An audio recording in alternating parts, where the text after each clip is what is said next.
You know that feeling? You're sitting on the exam table, the paper crinkling beneath you, while a doctor checks your head, eyes, and ears. But what are they really doing? Well, in this explainer, we are going to pull back the curtain, demystify the physical exam, and decode all the clues your body is giving. Seriously, have you ever sat there wondering, what are they actually seeing right now? Because it's definitely not just a casual glance. It's more like a form of detective work, where every tiny detail is a potential clue to your overall health. And just like any good detective, they almost always start from the top and work their way down. So, our first stop on this tour is the head. This part of the exam covers your hair, your scalp, your skull, your face, and believe me, it can reveal a surprising amount of information. Now, a head exam is often kicked off by some pretty common complaints. I mean, things like headaches, dizziness, or a recent head injury are kind of the obvious reasons, right? But even things like jaw pain from TMJ or that awful facial pressure from sinusitis fall under this category.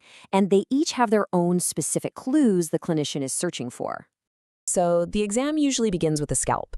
The clinician is looking for things like dandruff, any weird lesions or lumps, and what's really interesting here is this image of psoriasis. This kind of redness and scaling is a major visual clue that can point to a systemic inflammatory condition going on elsewhere in the body. But beyond just scaling, they're also feeling for any lumps, like harmless little sebaceous cysts, and they're looking for tiny white granules at the base of the hair, which, yep, are nits. And get this, even your hair texture tells a story. For instance, if your hair is super fine and silky, it could be related to an overactive thyroid. But if it's coarse and sparse, that might suggest an underactive one. And the face itself? Oh, the face can provide an incredible snapshot of your health. A doctor will immediately notice if there's any facial asymmetry, which might signal something like Bell's palsy. A rounded moon face can be a classic sign of Cushing's syndrome. And something as subtle as missing hair on the outer third of your eyebrows? That can be another huge clue for thyroid problems. Okay, next up, let's move to the eyes. I know it's an old saying, but it is so true. They really can be windows to your health, revealing clues about everything from the quality of your blood to how well your brain is functioning. So when a doctor gently pulls down your lower eyelid, what are they looking for? They're checking out the color of the conjunctiva. If it's really pale, that could be a tip-off for anemia. And if the sclera, that's the white part of your eye, if that's looking yellow, that's a classic sign of jaundice, which could point straight to liver issues. Now for the famous pen light test.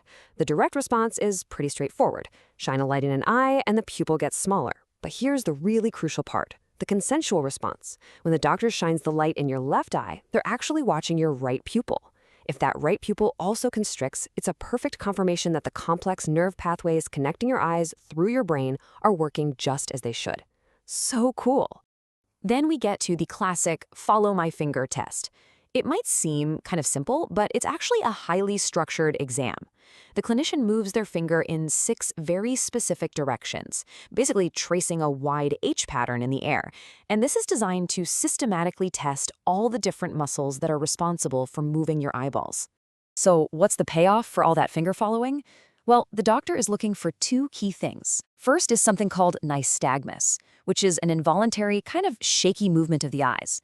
And second, they're making sure your vision is conjugate, which is just a fancy way of saying that both of your eyes move together in perfect sync. If one eye lags behind or drifts off, it could signal a problem with a nerve or a muscle. Okay, let's go from sight to sound. The ear exam isn't just about looking for an infection. It's also a really clever way to test the mechanics of your hearing right there in the exam room.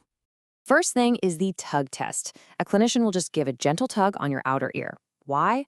Well, if that simple little move causes pain, it's a super strong indicator of inflammation in the outer ear canal, which you often get with an infection like swimmer's ear. It's a surprisingly quick and effective diagnostic tool.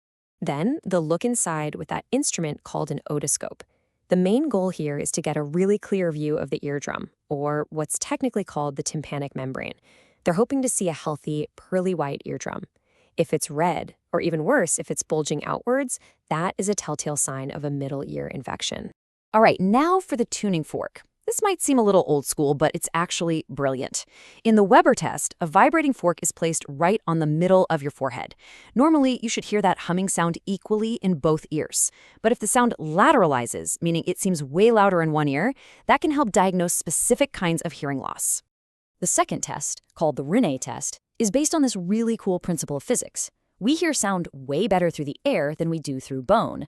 So the clinician tests this by comparing how long you can hear the tuning fork when it's next to your ear versus when it's placed on the bone right behind it. Hearing it longer through the air, that's the normal expected result. And our final stop on this tour is the neck. It's so much more than just a structure holding up your head. It's a major hub for glands, arteries, and especially the lymphatic system, which is a key part of your body's immune defense network. To really understand the exam, it helps to know the local geography. Clinicians mentally divide the neck into these two big areas, the anterior and posterior triangles. This map helps make sure that they check all the important stuff in a very systematic way. And speaking of systematic, the lymph node exam follows a very specific path. It's not random. Using the pads of their fingers, the examiner will gently press in these areas in a precise order, starting in front of the ear, then behind it, down the jawline, under the chin, and along the major neck muscles. This whole routine ensures that no group of nodes gets missed. So what are they actually feeling for? Well, healthy lymph nodes are usually small, about the size of a pea, and you can kind of move them around under the skin. The red flags they're on the lookout for are nodes that feel large, hard, tender, or are fixed, meaning they feel stuck and don't move. Those signs are definitely more worrisome and might require some more investigation. So after inspecting the head, peering into the eyes, and feeling the neck, the real work begins. And that's putting all of those little individual clues together to see the big picture of your health.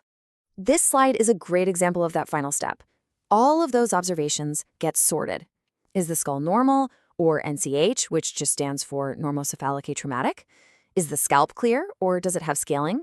This process, comparing the normal findings to the abnormal ones, is exactly how a diagnosis starts to take shape. And ultimately, that's what a physical exam is all about. It's not just a checklist of boring tasks.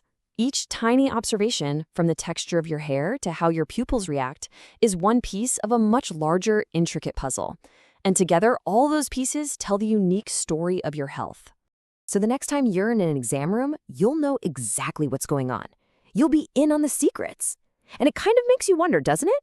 What other health secrets are out there just hiding in plain sight, waiting to be decoded?